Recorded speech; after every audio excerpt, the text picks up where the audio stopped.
exercise or lifestyle program for yourself.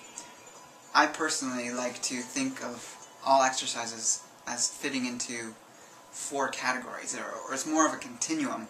On one end you have very internal exercises, and on the other hand you have very external exercises. So most people think of exercise as just running or weightlifting or swimming, etc.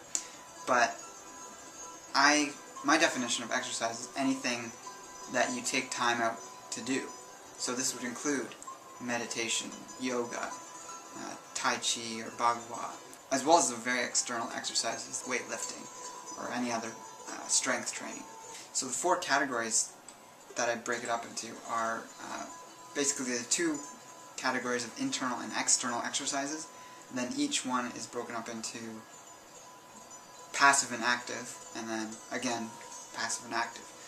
So again, thinking of it as a continuum, you can put things into this category, but it's more fluid than that. It's just a way of thinking about it so that you can choose different activities that create a whole and complete program. So on the most passive internal exercises, you would have things like meditation, mantras, affirmations, prayer, any sort of visualization or qigong, as well as brain and memory exercises. So all of these are very limited in their movement. In fact, you're probably just sitting still and you're doing the exercise completely with your mind. And what these help to do is work through any personality disorders, you might call it, or negative personality traits that you're resolving, and you're actually building your character this way. And with the next category, which is active-passive, would be still working a lot with the mind, but incorporating some movement into it. So this is when you get things like diaphragmatic breathing or any other breathing exercises like pranayama, qigong breathing exercises, any standing meditation or slow-moving qigong, as well as chanting or toning with your voice to affect areas of your body vibrationally to help tone or heal that area. And then finally also sacred sexuality would fall into this area, but might cross over into passive external exercise.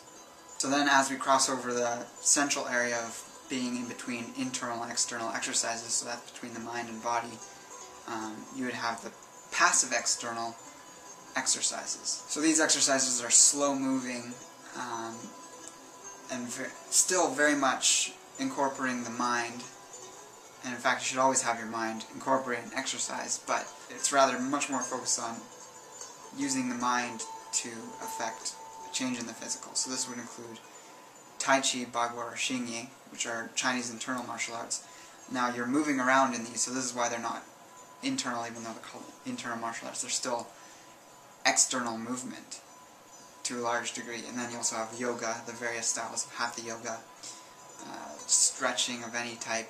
This would also include walking and hiking, and then any micro exercises, I'll call them, of areas of the body that don't normally get exercise, such as jaw exercises, eye exercises if you're doing the Bates eye method, Kegel exercises for the perineum. Rebounding would also go into this category, as well as the manual labor or gardening type exercises that the traditional longevity cultures do most of. Finally, in the active external category, you would have the large, very vigorous exercises that increase heart rate, increase the sweating, which detoxifies the body. This would include jogging, swimming, any type of strength training, whether it's with weights or body weight, gymnastics, low-level impact sports, so non-competitive sports, cycling, aerobics, and even interval training. So the number one thing you have to keep in mind with choosing a program or creating your lifestyle is you have to choose things that you like, for obvious reasons. If you're not passionate about something, you're not going to continue to do it. But if you have a strong intention of living a maximum length lifespan, or an indefinite lifespan, you're going to naturally want to choose some of the exercises that I've listed on the list in that article that I've written. So I also hope that you have learned that it's important to have a balance of the external and internal exercises, so you have those benefits that are complete for your whole body and mind unit.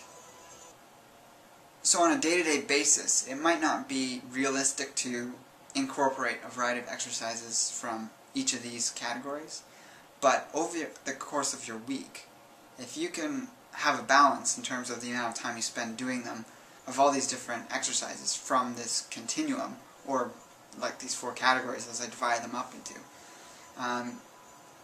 then you're getting a very complete whole body longevity exercise routine into your life. Now if you want that list in writing, as well as read the article that accompanies this video, you can check out the link in the top right hand info box that I posted. Now the benefits of physical exercise as well as mental exercises is that they condition your mind-body being into being and acting a certain way in day-to-day life when you're not exercising. So for instance, if you're cultivating proper ergonomic movement, which is the way you move with correct structure and posture, then in everyday life you're more likely to hold that correct posture. So if you're sitting at a desk working, you want to be able to have good, straight, upright posture. And if when you're exercising you're doing deadlifts, for instance, with your back straight, with the proper alignment, then if you're working in a factory, you might lift a box at some point, but because you've imprinted the pattern into your body of doing that movement in a specific way, you'll lift that box in the same way and limit the chances of injury as well as wear and tear on your body. Some of the internal exercises, the breathing exercises, condition your body, again with this pattern of being a certain way, to breathe in this way in everyday life. So being able to breathe with your abdomen, what's called belly breathing, is the natural way that most people should be breathing, but because of the stresses and modern day lifestyles that people tend to get trapped in, they often get pulled out of this this ideal way of breathing. So this is just another example of a habit or ergonomic way the body functions that can be increased through following longevity type or longevity oriented exercises. Of course, strength training, which is on the external side, improves muscle strength and bone density, which limits injury and wear and tear on the body. And also, if you've got a lot of strength, then everyday movements, such as climbing stairs, aren't going to be that strenuous on your heart. So you can actually keep a very low heart rate throughout the day without exerting effort in everyday activities.